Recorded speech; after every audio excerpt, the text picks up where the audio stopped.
now, aid, is lacking in the part of the world where I am. Back home, people living with viral hepatitis, a lot of them are unable. First of all, they are not even, a lot of people die ignorant of the fact that they had the disease, and a lot of people actually die as a result of that ignorance. And then we don't have a lot of social support with regards to drugs.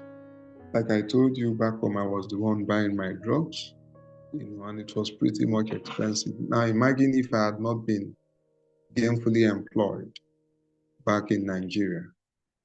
I was asked to do a couple of blood tests, right? So in the course of running those tests, that was when I discovered that one of them came back positive for HPV. So that was when I discovered. And so the doctor had to ask me to run more tests. I had to go for the viral load. I had to go for the other regular, tests that had to do with the bilirubin, the phosphate. I checked for all that, and I discovered that my viral load was quite high, and then the enzymes, yes, the liver enzymes were also pretty much high. So I was asked to do further tests too.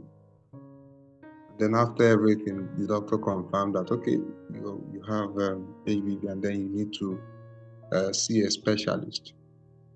And that began my journey. Following the test that I ran in 2017, I was particularly disturbed. And then because of that, I started watching whatever I eat carefully.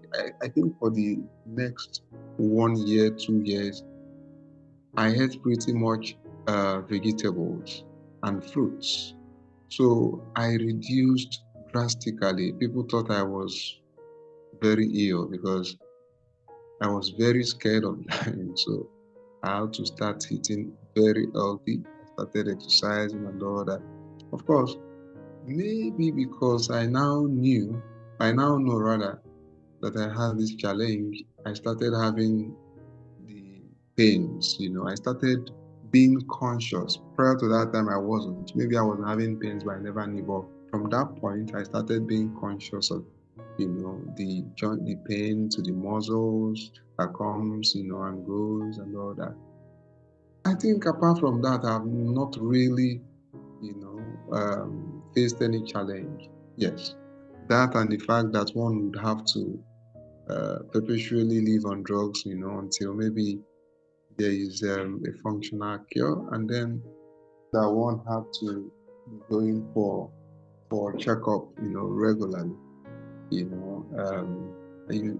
Until now, I used to go for checkup at least twice when I was in Nigeria, twice every 6 months.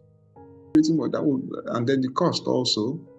Back in Nigeria, the cost of buying the drugs was pretty much expensive in Nigeria.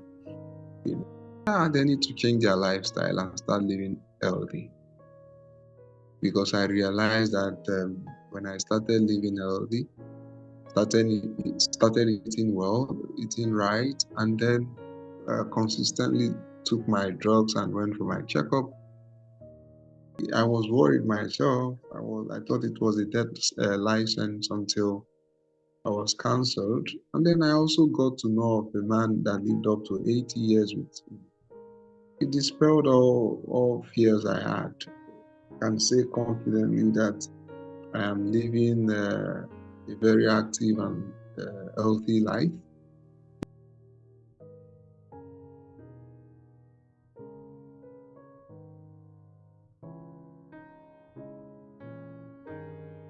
Keep hope alive. Be consistent with your checkups. Take your drugs, your medication, and eat well.